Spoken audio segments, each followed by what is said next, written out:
ভিডিওটা একদম মন দিয়ে দেখো। সারা ভারত জুড়ে অষ্টাদশ লোকসভা নির্বাচন চলছে। ভোটের আবহে সরগরম রাজ্য রাজনীতি। 5 দফার ভোট গ্রহণ প্রক্রিয়া ইতিমধ্যে শেষ। ভোটের ফলাফল বেরোনোর কথা আগামী 4 জুন। বর্তমানে যেহেতু নির্বাচন চলছে তাই সরকারি বড় কোনো কাজ হচ্ছে না। তবে ভোট নিতে গেলে বড় সড়ো পদক্ষেপ। 10ই জুন আচরণবিধি প্রত্যাহার করে তারপরে অঙ্গনওয়াড়ি কেন্দ্রগুলো নিয়ে বিরাট সিদ্ধান্ত নিতে চলেছে মমতা বন্দ্যোপাধ্যায়।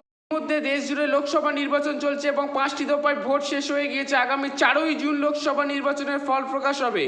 লোকসভা নির্বাচনের ফলাফল প্রকাশের পর রাজ্যে গ্রাম অঞ্চলের কেন্দ্রগুলিতে নিয়োগ শুরু করবে WBICD সুপারভাইজার রিকোয়ারমেন্ট। ঠিক আছে, গ্রাম ছাড়াও অন্যান্য জেলাতেও তোমাদের রিকোয়ারমেন্ট চালু হবে। 23টি জেলা, সেটাও আমি বলে দেবো।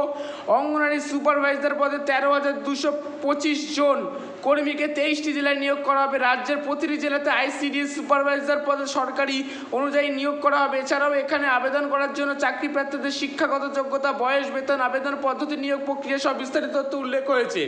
কাজে যারা চ্যানেল নতুন, চ্যানেলটিকে অবশ্যই সাবস্ক্রাইব করে পাশে দেখো। নিত্য নতুন ICDS পরীক্ষা সংক্রান্ত ভিডিও আমি দিয়ে থাকি। অঙ্গনওয়াড়ি সুপারভাইজার পদে আবেদন করার জন্য 18 থেকে 42 বছরের মধ্যে হতে হবে। এছাড়াও সরকারি নিয়ম অনুযায়ী এই SC ST OBCদের জন্য বয়সে কিন্তু ছাড় থাকবে। 18 থেকে এত বছর হলে কিন্তু তোমরা আবেদন করতে পারবে। শিক্ষাগত যোগ্যতা, আগ্রহী চাকরি প্রার্থীদের ন্যূনতম উচ্চ মাধ্যমিক পাস যোগ্যতা থাকলে অঙ্গনওয়াড়ি সুপারভাইজার পদে আবেদন নথিভুক্ত করতে পারবেন অনলাইনের মাধ্যমে। সুপারভাইজার পদে পুরুষ ও মহিলা প্রার্থীরা উভয় আবেদন নথিভুক্ত করতে পারবেন। নিয়োগ করবে পাবলিক সার্ভিস কমিশনের ওয়েবসাইট থেকে আবেদন জানাতে পারবেন। সম্পূর্ণ আবেদন করতে হবে অনলাইনের মাধ্যমে। ঠিক আছে, আবেদনের বিজ্ঞপ্তি এখনও প্রকাশিত হয়নি। লোকসভা নির্বাচনের ফলাফল ঘোষণা হওয়ার পরেই রাজ্যের প্রতিটি জেলায় সুপারভাইজার পদে নিয়োগের বিজ্ঞপ্তি পাঠানো হবে এবং এর আগে এই বিজ্ঞপ্তি প্রকাশিত হয়েছিল। কাজেই তোমরা চ্যানেলে যারা নতুন, চ্যানেলকে অবশ্যই সাবস্ক্রাইব করে নাও। আমি যখনই বিজ্ঞপ্তি আসবে আমি তোমাদেরকে জানিয়ে দেবো এই ভিডিওর মাধ্যমে। যারা চ্যানেল নতুন আছে চ্যানেলকে অবশ্যই সাবস্ক্রাইব করে নাও। কীভাবে নিয়োগ হবে? চাকরি প্রার্থীর প্রথমে আবেদনে, তারপর 90 নম্বরের লিখিত পরীক্ষা নেওয়া হবে, 10 নম্বরের মৌখিক পরীক্ষা নেওয়া হবে। সফল হলে চাকরি প্রার্থীরা চাকরি পাবেন। কারো যদি কোনো জায়গায় ডাউট থাকে আমাকে অবশ্যই জানিও। তোমরা 23 জেলায় কে কোথায় থাকো অবশ্যই আমাকে কমেন্ট করো। বর্তমানে যে সকল জেলাতে অথবা যে সকল ব্লকে আবেদন শুরু হয়েছে সেই ব্লকের চাকরি প্রার্থীরা আবেদন করতে পারবে। বিভিন্ন জেলাতে অফলাইন আবেদন জমা নেওয়া শুরু হয়েছে। সেক্ষেত্রে চাকরি প্রার্থীদের সেই জেলার অফিসিয়াল ওয়েবসাইট থেকে অঙ্গনওয়াড়ি পদে আবেদন করার ফর্ম ডাউনলোড করে তার সঙ্গে প্রয়োজনীয় কাগজপত্র জমা করে অফিসে জমা করতে হবে। বুঝতেই পারছো কিছু জেলাতে কিন্তু চালু হয়েছে।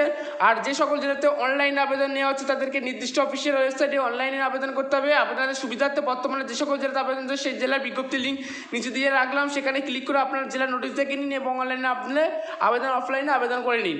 যেগুলো চলছে সেগুলো জেলার 23টা জেলায় একটু দেখে নাও। জেলার কলকাতা, উত্তর 24 পরগনা এগুলো চলবে কিছুদিন পর থেকে। লোকসভা ভোটে দক্ষিণ 24 পরগনা, হাওড়া, নদিয়া, মুর্শিদাবাদ, পুরুলিয়া, বীরভূম, বাঁকুড়া, পূর্ব বর্ধমান এগুলো কিন্তু লোকসভা নির্বাচনের পরেই কিন্তু এর মধ্যে ফর্ম ছাড়লে আমি তোমাকে জানিয়ে দেবো। পশ্চিম বর্ধমান, হুগলি, পূর্ব মেদিনীপুর, পশ্চিম মেদিনীপুর, কোচবিহার, কালিম্পং এই সমস্ত জেলায় কিন্তু লোকসভা ভোটের পরেই হবে। আলিপুরদুয়ার, দার্জিলিং, জলপাইগুড়ি, ঝাড়গ্রাম, উত্তর দিনাজপুর, দক্ষিণ দিনাজপুর। বুঝতে পেরেছো? তোমরা বুঝতেই পারছো যে তোমাদের জন্য ভিডিওটা কত ইম্পর্টেন্ট। কাজের চ্যানেল নতুন হলে চ্যানেলটিকে অবশ্যই সাবস্ক্রাইব করে পাশে থাকো। ঠিক আছে, এবার তোমাদের যেটা দেখতে হবে বা তোমাদের শুনতে হবে অবশ্যই salary, post name, total salary কিন্তু অঙ্গনওয়াড়ি সুপারভাইজারের পদের স্যালারি কিন্তু 25,000 পর্যন্ত একদম লাস্টে গিয়ে তোমাদের মাইনে বাড়তে পারে। ঠিক আছে।